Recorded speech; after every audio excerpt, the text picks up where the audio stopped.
And I request Ma'am Hazel to give us the opening prayer.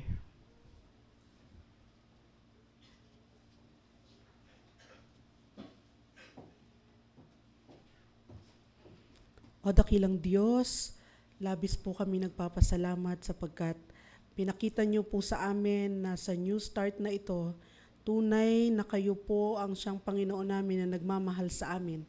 Kaya sa pagpapatuloy ng amin pong gagawing lektura may kinalaman sa kalusugan, kayo po ang maitaas. Kayo po ang mapahalagahan sapagkat ang katawan naming ito na gusto nyong maging lalong effective sa inyong ministry, pinagkaloob niyo po ang mga lektura ng kalusugan upang reminder sa amin na kayo po ang siyang lumalang sa amin. Kaya kailangan po namin itong pahalagahan. Kaya naman, ang aming pong speaker ngayon, ng hapong ito, ay tulungan din po, gabayan ng Banal na Espiritu, kasama ng buong participants, at kami na makikinig ay lalong mailapit sa inyo. Sa pangalan po ni Jesus. Amen.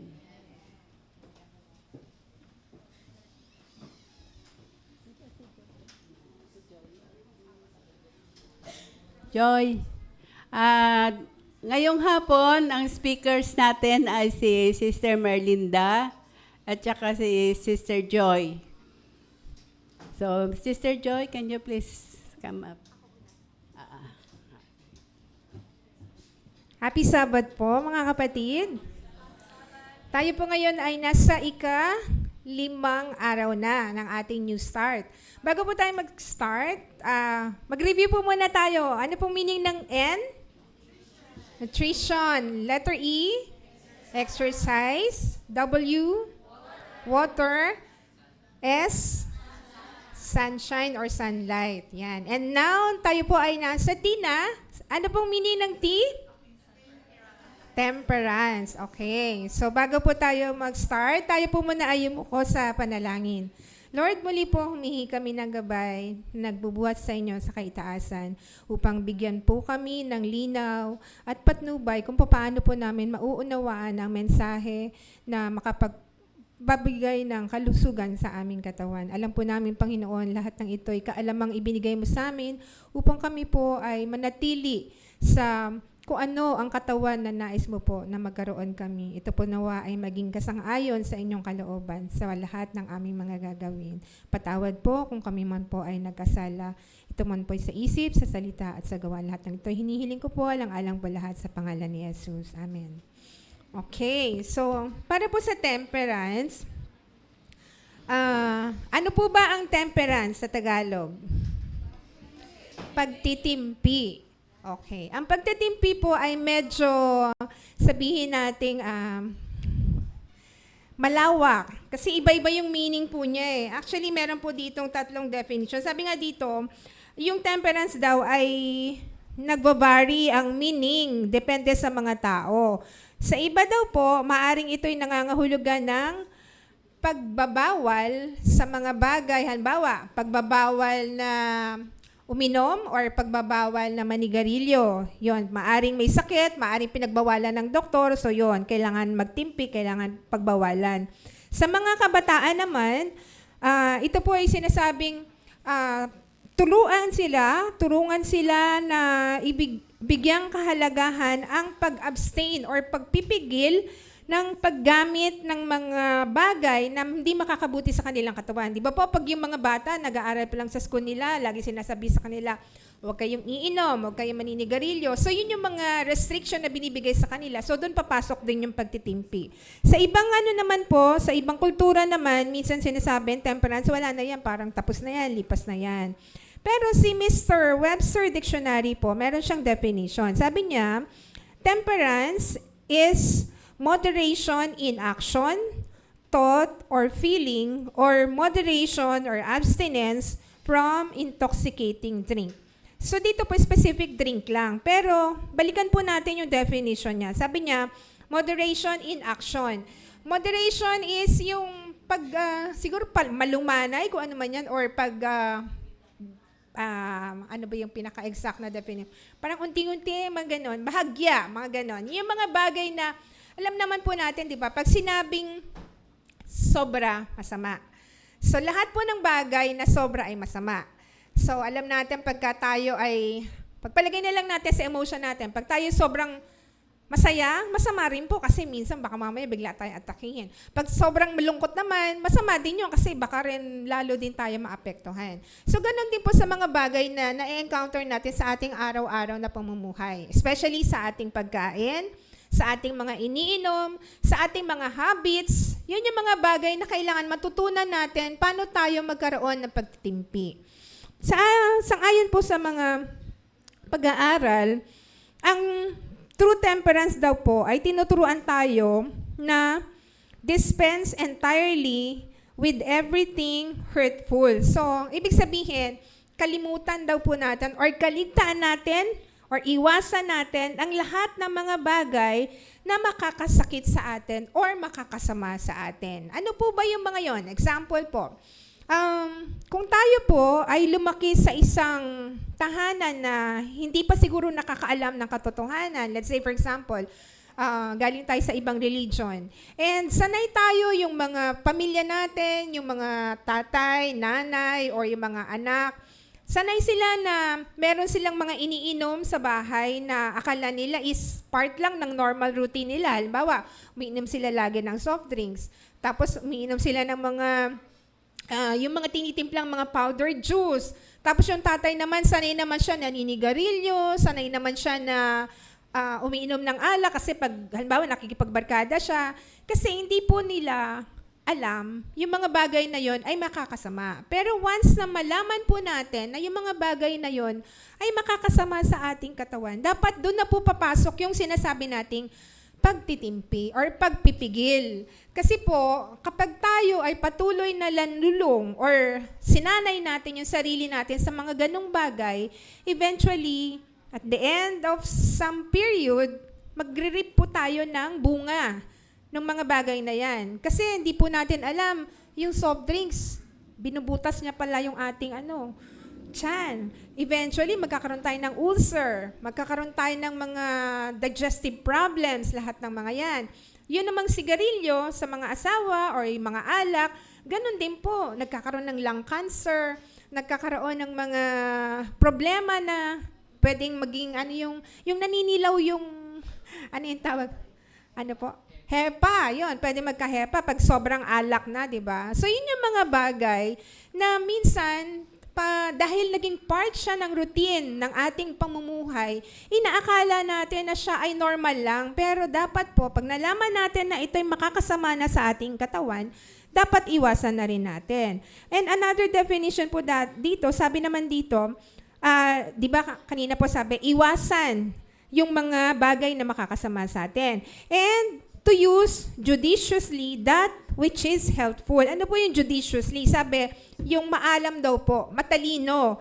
Gamitin daw po ng matalino yung mga bagay na helpful. So, ibig sabihin po, kagaya na sinabi ko kanina, kahit na mabuti siya, pag sobra, masama pa rin. So, kapag may mga bagay tayong ginagawa na helpful, dapat gamitin din daw po natin to ng matalino sa ating pamumuhay. Huwag din tayong mabihasa na porket maganda ito, aabusuhin din natin, sasanayin din natin ng sobra-sobra ng bagay na yon. So, hindi rin po mabuti yan para sa atin. Ngayon, kung titingnan po natin, madalas, nakakapag-assess tayo ng mga performance or mga ginagawa ng mga tao sa ibang tao kasi nakikita natin sila. Halimbawa, naglalakad tayo dyan or kaya may kapitbahay tayo. Yung kapitbahay natin, laging umiinom, laging So, madali nating sabihin na, ito namang kapitbahay kong to. Parang ginagawa na natin siya na scorecard kaagad. Pero mali po pala yun. Kasi before we look at other people, dapat sarili muna natin, tingnan natin, ito bang ginagawa ko sang-ayon po ba to sa New Start? Baka mamaya nakakalabag na ako. Baka mamaya, okay, pinipreach natin yung New Start, pero tayo pala, within ourselves, hindi natin napapractice yung bagay na to. Kasi like for example, yan pong nutrition na yan. Alam na po natin yan matagal na pero napapractice ba natin yan? Alam naman natin na yung vegetarianism is noon pa, way back, tinuro na yan sa atin. Pero pag nagkakasakit na lang tayo, saka lang natin naaalala, ay, magbe-vegetarian na ako kasi nagkasakit na yung ano, ay, bawal na yung ganito kasi may sakit na. So, wag na po nating antayin na magkasakit tayo bago tayo mag-change ng lifestyle natin. Yung exercise, madali pong sabihin na gagawin natin tong bagay na to, pero madalas po, anong kalaban natin dito? Oras.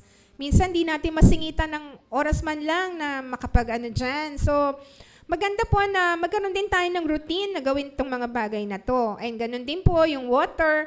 Sabi nga, di ba, kung ipapractice natin yung water na ito, na sa umpisa pa lang, pagising pa lang sa umaga, gagawin na natin to. So, i-add po natin sa routine natin itong mga bagay na makakabuti sa ating katawan. Sabi nga po we use it wisely, we use it judiciously. Matalinong pag-application ng lahat ng mga bagay na makakabuti sa ating katawan.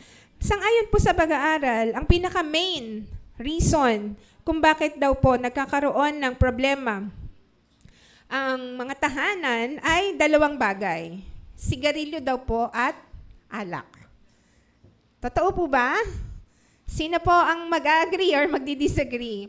So tayo po na nakakaalam, siguro po maghanap tayo ng way kung paano natin makakausap, maaring yung asawa natin or yung kapatid natin or yung mga anak natin.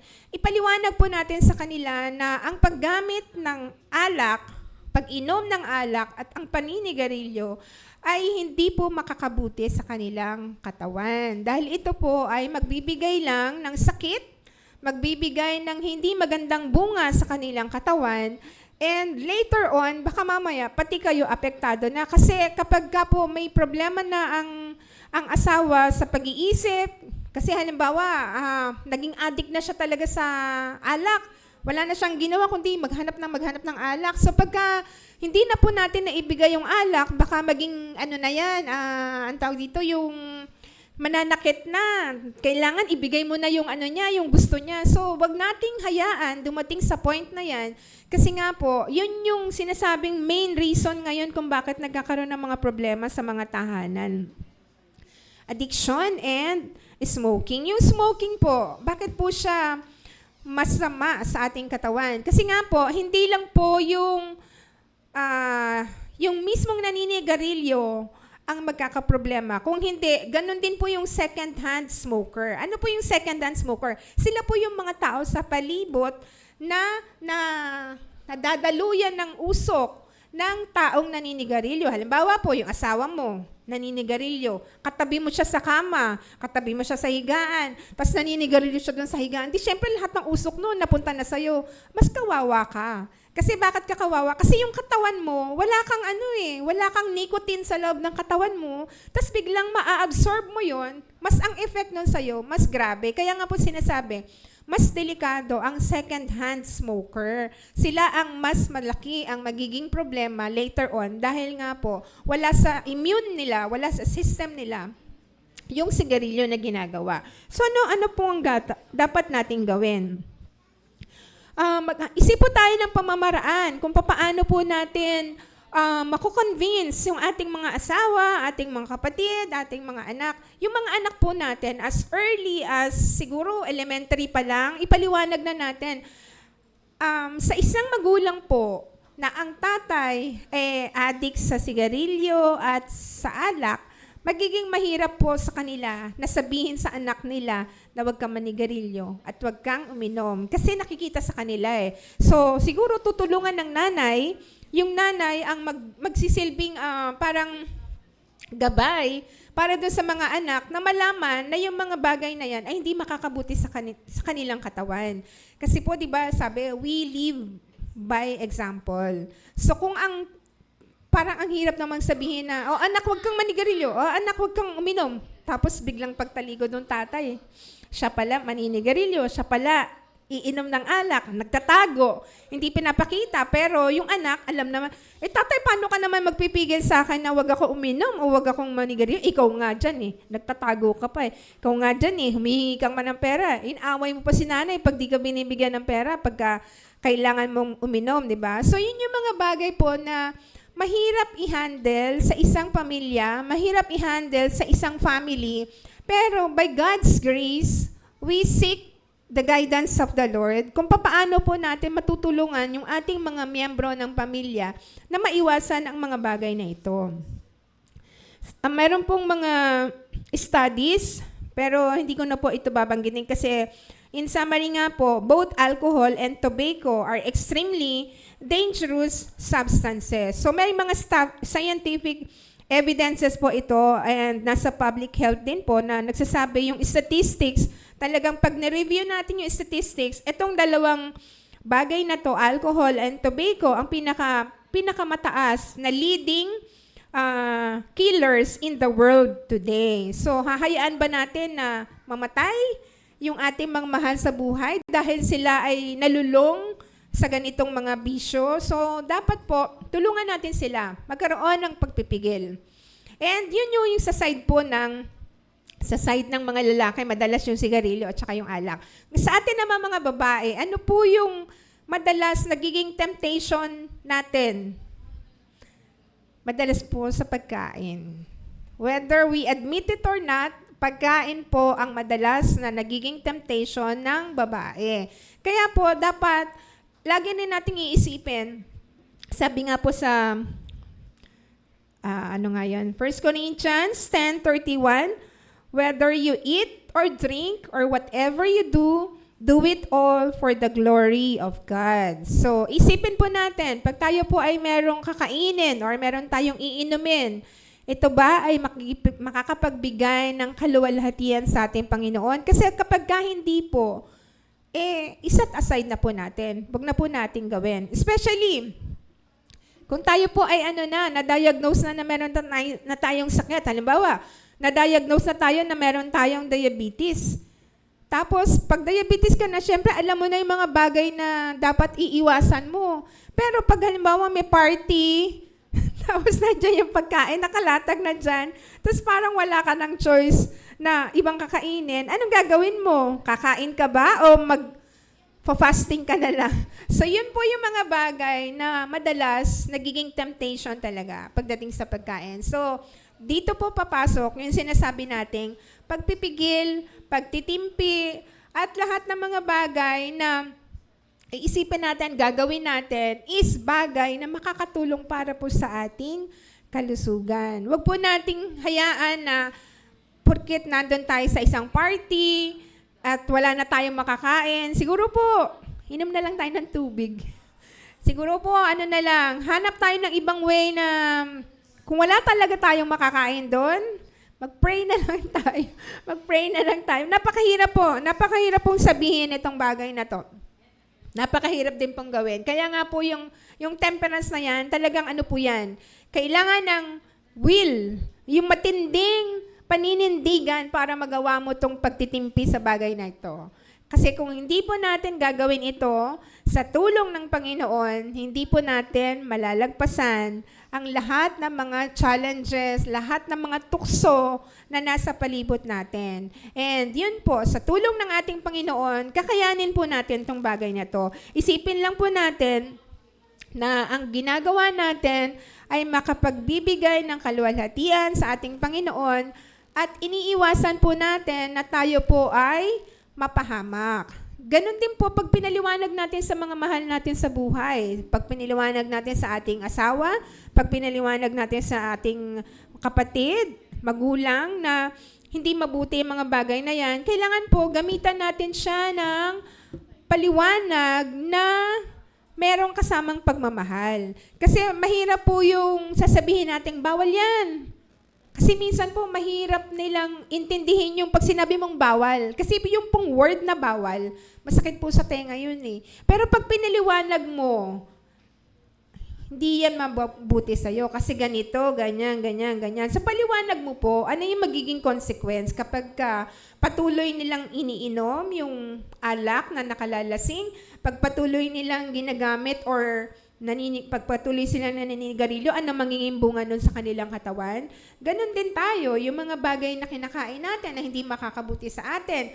Kagaya po ng mga pagkain na itinuro sa Biblia, mga pwede nating kainin. So kung meron po tayong mga kakilala na hindi pa po alam kung ano yung mga dapat nating kainin, sabihin po natin sa kanila yung mga consequence. Para nang sa ganun, magkaroon din po sila ng kaalaman na, hindi pala mabuti to sa katawan. So, ipaliwanag po natin, hindi yung, huwag tayong mag-focus dun sa word na bawal. Kung hindi, sabihin po natin, kasi ang sabi ng Panginoon, kasi ang sabi ng Biblia. So, gagamitan po natin ng mga word na hindi makakasakit sa tenga nila. Huwag po nating umpisahan sa salitang bawal. Kaya nga po, di ba, ang Adventist, saan tayo kilala? Kilala tayo sa bawal. So, wag po nating sanayin na makilala tayo sa bawal. Kailangan po makilala tayo na ang sabi ng Panginoon, ang sabi ng Biblia, yun po yung reason kung bakit kailangan nating gawin itong bagay na to. Kailangang iwasan itong mga bagay na to kasi hindi po siya makakabuti sa ating katawan. So, yun lang po ang ating lecture para po sa ating temperance or pagtitimpi. Bago natin ibigay kay Ma'am Joy ang mag-intermission muna tayo, picture taking, kasi alis na si Ma'am Hazel. Picture taking muna. Ay, pag-alis na si Ma'am Hazel. Babalik? Ay, sige na Ma'am Joy, babalik daw. Thank you, Sister Marlene. So, alam na natin paano mag-positive approach. Ako, rin yan, biktima. Hoy, bawal yan. Hoy, hindi pala ganon. Positive approach. Sister Joy.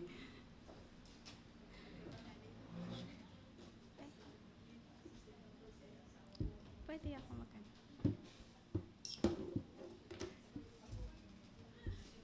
Yeah.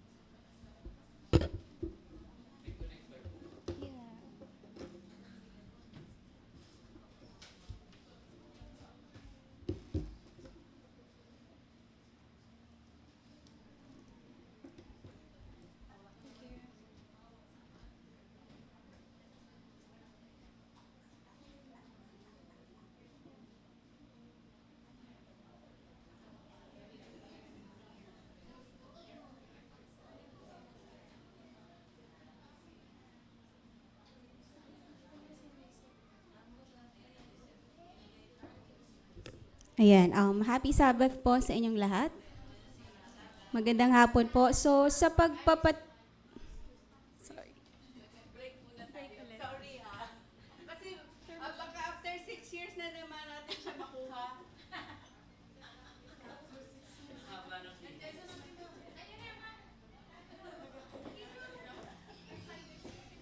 Yan po, special request daw po.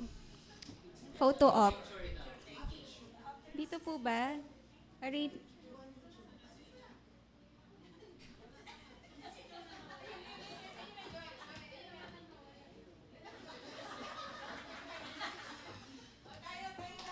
Yan. Ang warm up po talaga dito yung hide and seek po eh. Sorry, Ma'am Joy. Saan po? Diyan po. Picture tayo, picture. Kasi baka after 1 decade na naman babalik si Ma'am. Si Ma'am Hazel at si Ma'am Raquel.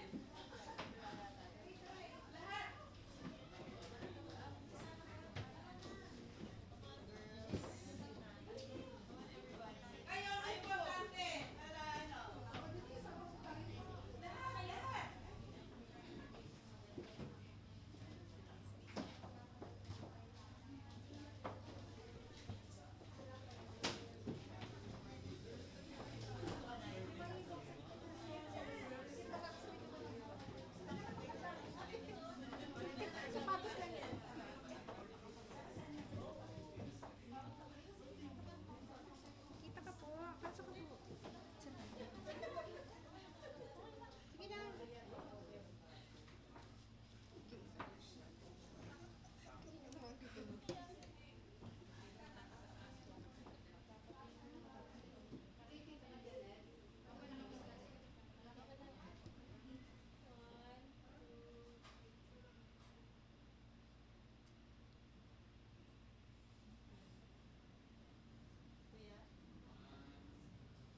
back to regular programming na po tayo.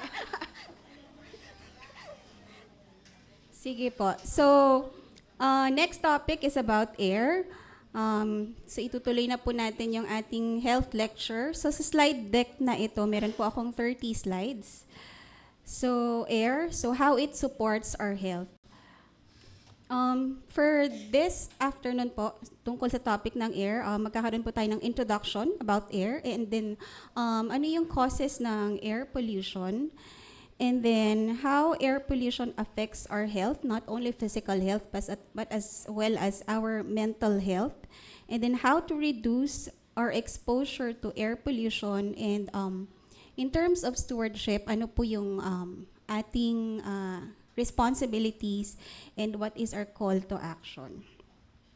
Okay, so just a review, yung composition po ng air, we have 20.9 oxygen, and then some other types of air such as argon, carbon dioxide, neon, helium, methane, krypton, and nitrogen, right? And then, how much air do we breathe in a day? So, when we are resting, 0.5 liters of air per breath. So, in a minute, meron tayong 12 breaths. Subukan nyo pong, tingnan nyo kung nakaka-12 breaths pa kayo.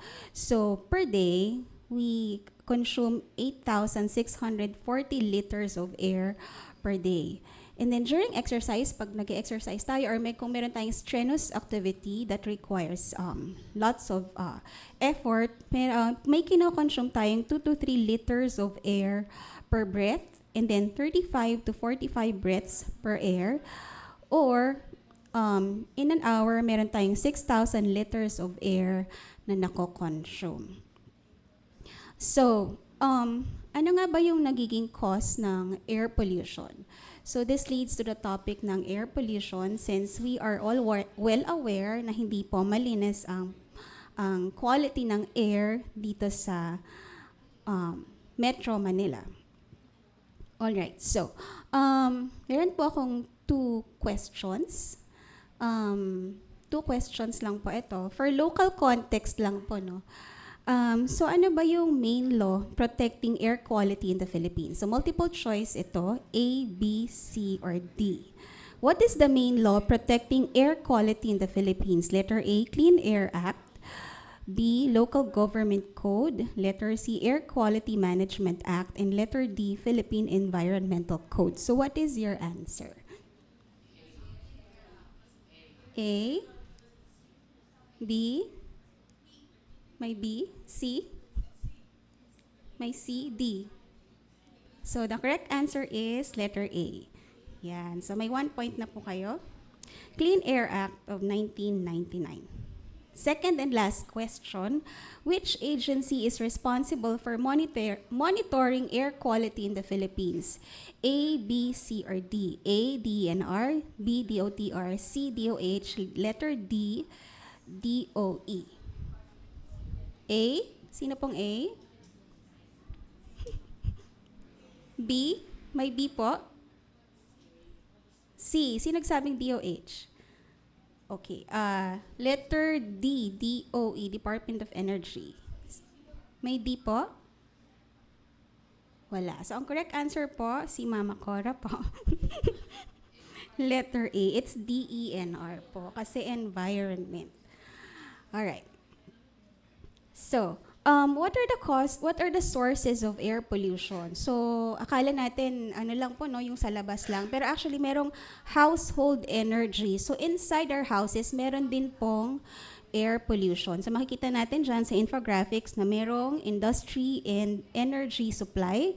Dyan po nanggagarang yung ibang pollution. Sa transportation, waste management, agricultural practices, dust, and of course, coming from our own household, yung household energy.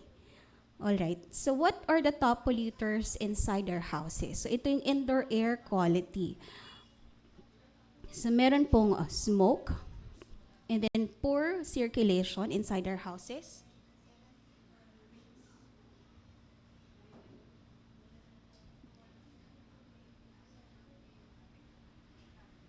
Smoke from fireplaces, such as wood, burning stoves, and cigarettes. Sandali lang po ah. And then, this can reduce the air quality of air inside your home by releasing particulate matter. Poor circulation, such as newer homes, yung mga bagong bahay daw po ngayon, are built airtight. So this inhibits proper ventilation and causes potential health hazards. Toiletries, yung mga toiletries po natin, from our aerosols, yung mga in-spray po natin, like yung mga insecticides or whatever, up to our lotions. So yung bathroom po natin, these are all filled with airborne chemicals. And even our cosmetics and toiletries. And then mold, yung amag po, no? Bathrooms and kitchens are highly susceptible to mold growth, which could be a source of poor air quality inside the house. And then cooking, yung pagluluto po natin, cooking causes a high level of particles that can linger in the air and easily be breathed in. Even candles and electronics po, the cleaners and detergents, yan po ay sources ng poor air quality inside the house. Alright. Guilty po ba tayo dito? Alright. Sige. Next is, let us look at the local context. No? Ano ba yung nangyayari sa Pilipinas? So it was reported just March this year that the Philippines air quality worsens in 2024. So it was worse in 2024. So kung titingnan po natin yung ranking ng mga iba-ibang bansa, ang Pilipinas po ay pang 74 sa may pinaka-worst na air quality. And then, noong nag-New Year, January po, it was reported that Metro Manila cities record unhealthy air quality after New Year revelry. So, nung ni-rank po nila yung cities within Manila, ito po yung mga top 9. So, number 1 is Manila, and then Makati, Taguig, Parañaque, Pasig, Marikina, Las Piñas, San Juan, and Mandaluyong City. Now, our local government naman, Caloocan City Disaster Risk and Reduction Management Office, they reported just last May 21, okay naman daw po yung air quality dito sa Caloocan City. So, meron sila doong color code. So, pag color green, which is kapag yung AQI is equal to or less than 50, yun ay mabuti. Kapag yellow, it's katamtaman. Nababasa niyo po. Letter or orange is masama sa mga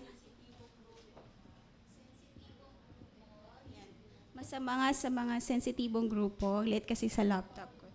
And then masama sa nakararami at pinaka-worst po yung purple tsaka yung darker colors, yung violet. Yan. So, sa Caloocan, so far, mabuti naman yung quality ng air. Okay. So, what happens when we breathe polluted air? Ano ba nangyayari po kapag tayo ay nakalalanghap ng madumi o masamang hangin?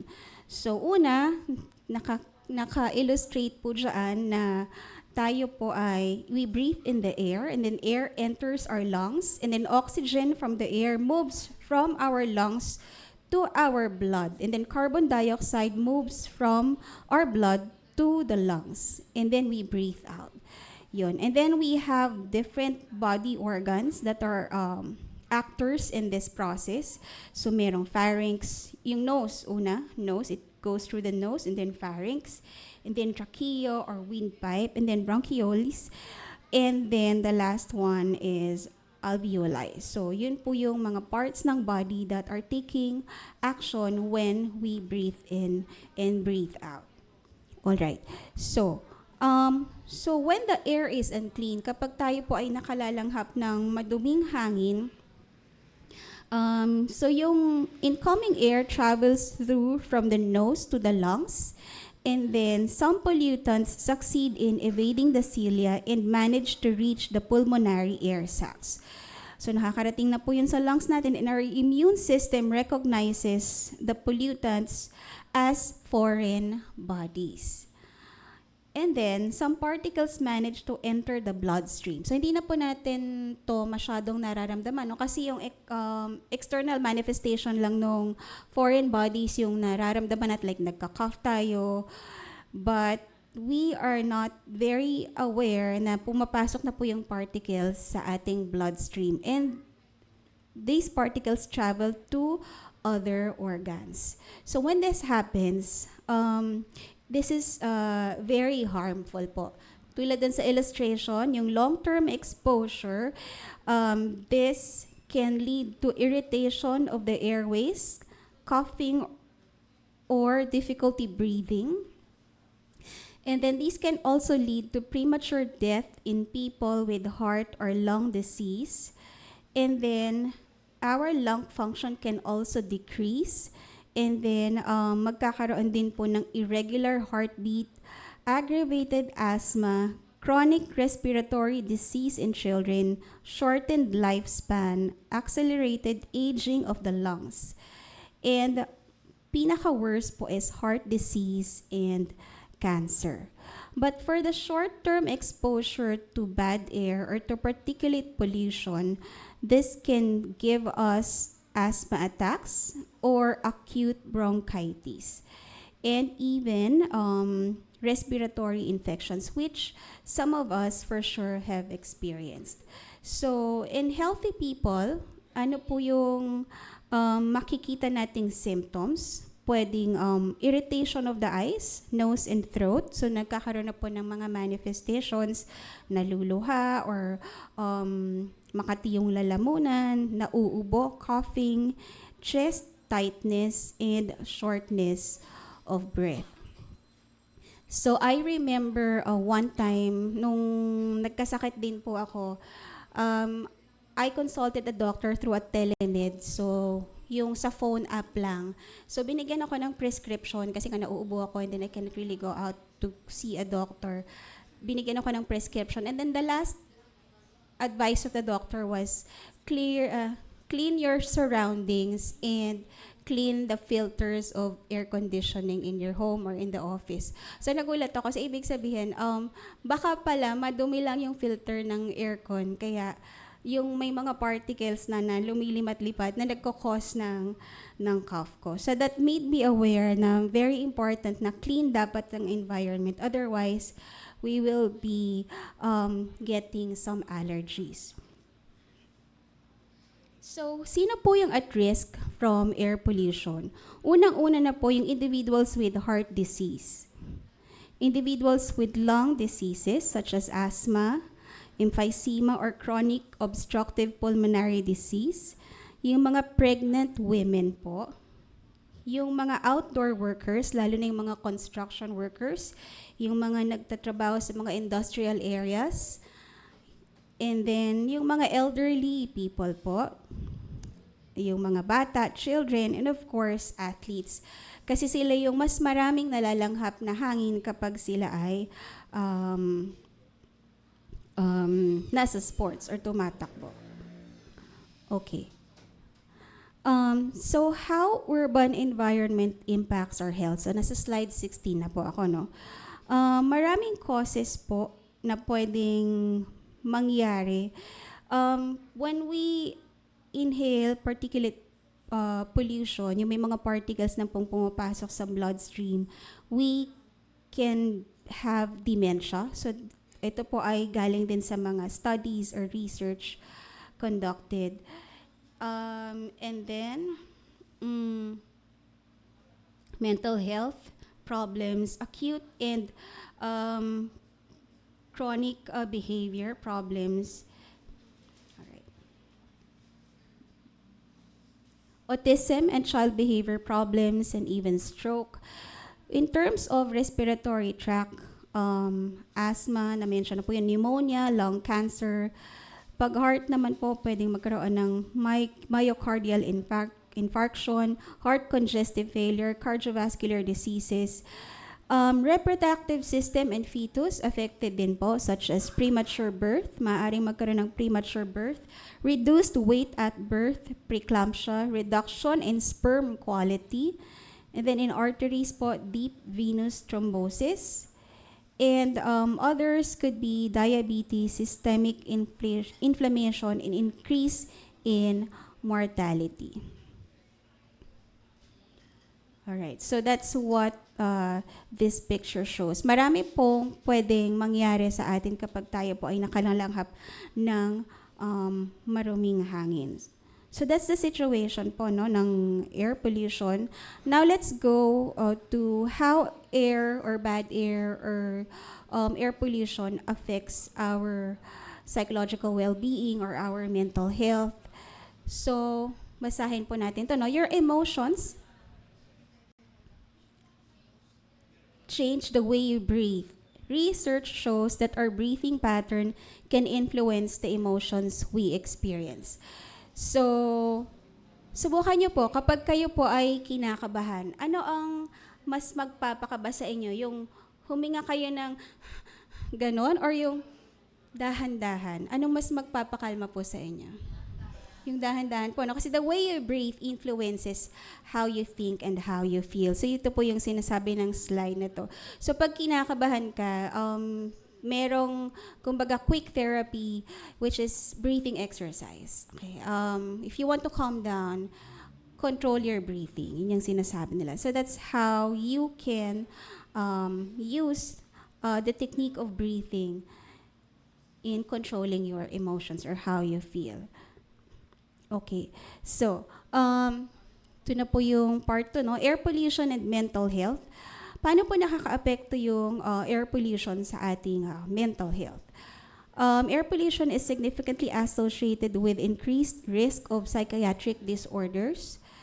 And one thing po, kapag yung air pollution po is very evident in our surroundings or in our community or in where we live, napag-aralan po ng mga experts na ito ay associated sa lower test scores and increased likelihood of suspension from school industrial areas. So, ibig sabihin po nito kung meron po tayong mga anak, and then nakatira po tayo sa isang busy industry na maraming usok, or for example, nakaretire tayo sa probinsya nga, no? Pero ang katabi natin is piggery, di ba? Or ano ba? Oo, yung manukan, yung basta maamoy, no? Hindi, ito po ay makakaapekto sa kalusugan natin. So, hindi lang po sa kalusugan, kundi sa pag-iisip, sa cognitive function, sinasabot dito, na makakaapekto po sa pag-aaral ng mga bata. Nakakababa po ng kanilang test scores. Alright. Next, so long-term exposure to air pollution impedes cognitive performance. Sabi nga po dito, very specific sa anong klaseng tests, sa verbal tests and math tests po, no? And then, living close to heavy traffic is associated with a higher incidence of dementia. So, siguro po, kinumpara nila po nila, sino yung mga nakatira sa city, sino yung mas nakatira sa less busy area, or sino yung nakatira sa mga probinsya. So, kinumpara siguro nila ito, and nakita nila mas higher in incidence ng dementia, yung pagkakaroon ng sakit sa isipan kapag nakatira po sila na dun sa lugar na heavy yung traffic. Maingay, mausok, maraming sasakyan. Alright, so how to reduce your exposure to air pollution? So, may mga suggestions po dito, but I'm not sure yung sa first bullet kung ginagawa talaga natin to. Sabi, check the air quality index before going outside to check your air quality. Dun sa pinakita ko po kanina na Caloocan air quality, sino po ba yung sumusubaybay dito? Wala po, no? Kasi ngayon lang din tayo naging aware doon. Not all of us are very concerned about the air quality index. Okay. And then, if possible, magsuot po ng mask. Ito yung sinasuggest. Because this can help filter fine particles. And then kung tayo po ay may sasakyan, turn off our car engine when parked up or in a stationary traffic. But some of us po, no, naka-on lang yung sasakyan kasi to maintain the air conditioning. But makasama po yun, yung labas ng usok ng sasakyan, masama po. Alright, so consider using an air purifier, pero hindi rin po ito practical. Ako, reaction ko, hindi siya practical. Some would rather have plants inside the house, di ba po? Kasi merong mga plants na talagang they function as air purifier inside the house. And another suggestion is, of course, nutrition. Exercise regularly, eat a well-balanced, healthy diet, and get adequate sleep to strengthen your immune system so you are better able to combat the effects of air pollution. So mas malakas yung katawan natin, mas makakalaban tayo kung ano man yung pollution na nasa paligid natin. And of course, drink plenty of filtered or distilled water to keep hydrated so the body is better able to deal with the effects of air pollution, which is in totality connected with New Start kasi it started with letter N. So it's a total package. So how to reduce your exposure to air pollution? 2 more recommendations or suggestions po or tips. First is reduce your stress levels where possible. There are uncontrollable sources of stress, but how we react to stress is the way to go. So sabi po dito is i-reduce natin yung stress levels so we can either relax or de-stress.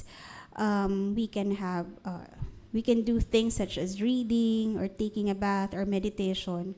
Walk in the park. Yan. And of course, yung rest, which is very important. So every Sabbath, it's rest from everything. We rest our minds from worldly concerns and we get to have fellowship with our church mates. And ito po, another suggestions, avoid smoking, which is na-mention din ni Sister Marlene kanina. Burning, yung mga nagsisiga po, no? May mga nagsisiga ba dito? Or using harsh chemicals within the house. Yan. Okay. So, what does Mrs. White have to say about air? So, meron po siya dito from one of the devotionals that she wrote, yung My Life Today. The air we breathe. Air is the free blessing of heaven, calculated to electrify the whole system. The lungs are constantly throwing off impurities and they need to be constantly supplied with fresh air. Yan. And then on Counsels on Health, she wrote the influence of fresh air. And she says that air will bless us with its invigorating influence. All right. So, just to summarize the content po nung kanina, air is a free gift from heaven. Fresh air as a precious gift from heaven. It is freely available to everyone. So, ito po, it's free. We take it for granted. And then, good air, fresh air induces sleep.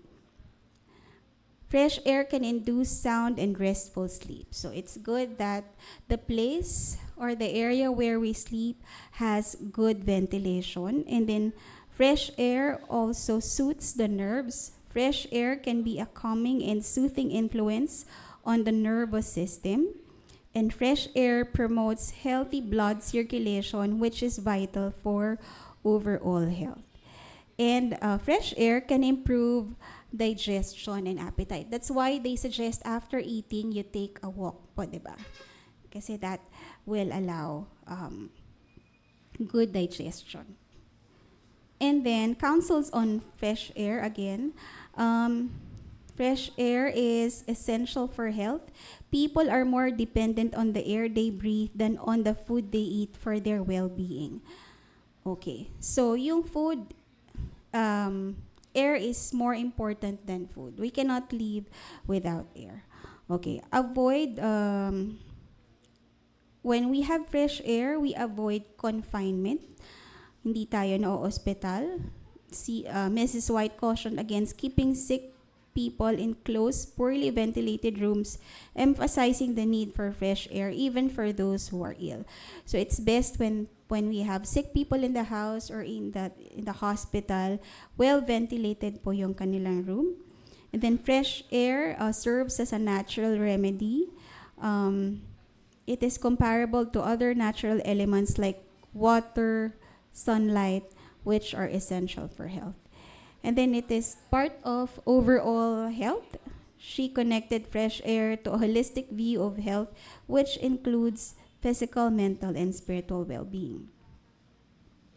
All right.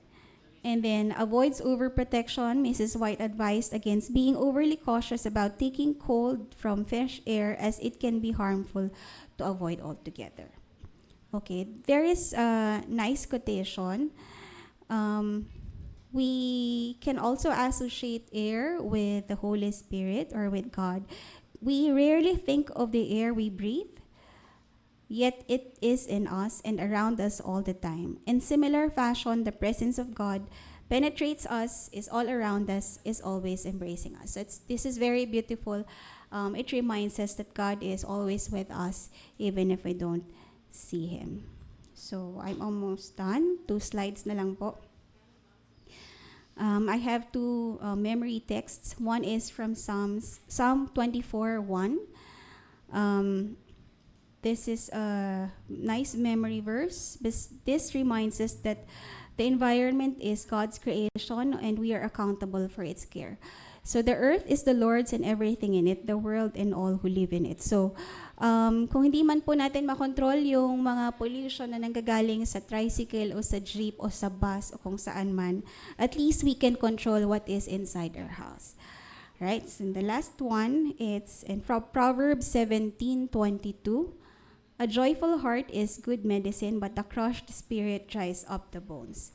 So this verse highlights the connection between emotional well-being and physical health, encouraging a positive attitude. Which means that kung hindi okay yung kapaligiran natin, hindi malinis, hindi rin tayo magiging masaya because what is outside will affect what's inside. So yun po. So that's it and happy Sabbath po.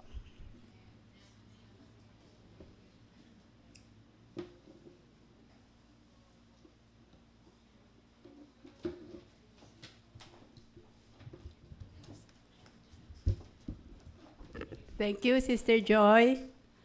Sana meron tayong nakuha yung sa air. Alam na natin how to live a healthy life. So, bago tayo mag-closing song, ano ko lang po ang attendance.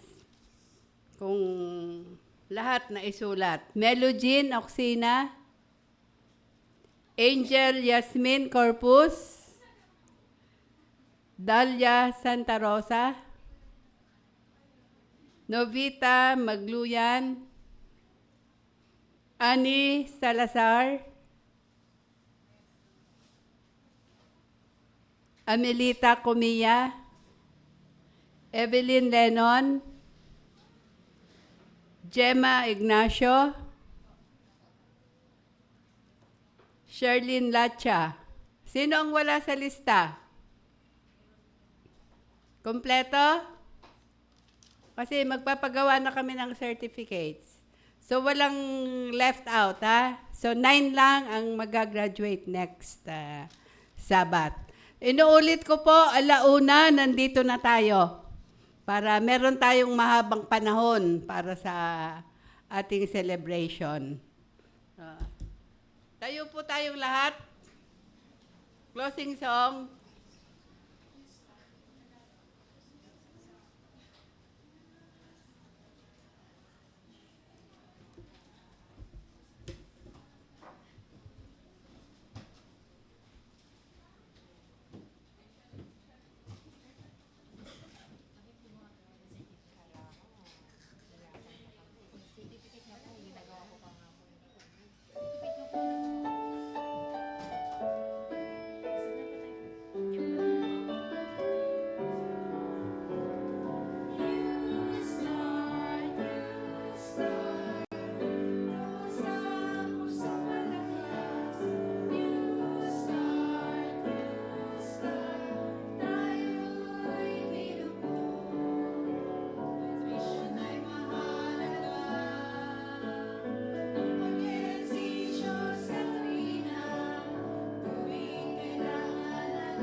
Tayo po yumuko lahat para sa panalangin. Ama namin na pinakadakila sa lahat, Panginoon, ibinabalik po namin ang papuri sa inyo sa pagbibigay sa amin ng new starts para po makapamuhay kami ng maligaya at maayos. Panginoon, sa amin pong narinig ngayong hapon, kayo nawa ang siyang magbigay ng kalakasan sa amin na magawa ang mga bagay na ito. Sumunod po sa ibinigay niyong nakalaan na ang hangin, ang temperance, Panginoon. Bigyan niyo rin po kami, Ama, ng puso na mapagtimpi sa anumang tukso, sa anumang mga bagay na magdudulot, Ama, ng hindi maganda sa aming health. Dalangin namin, Ama, ang bawat isa sa hapong ito na kami yakapin ng inyong pag-ibig. Pagpalain, Ama, ang aming mga pamilya, ang aming kinabibilangan. At kayo nawa ang gumabay sa amin sa darating na isang linggo. At kayo po ang siyang magbigay ng pangangailangan namin. Batid namin, Ama, na marami kaming mga pagkukulang at pagkakasala. Amin pong hinihingi ito ng kapatawaran sa inyo. At maraming salamat po sa inyong dakilang pag-ibig. Dalangin namin ang lahat sa matamis sa pangalan ni Jesus na aming tagapagligtas. Amen.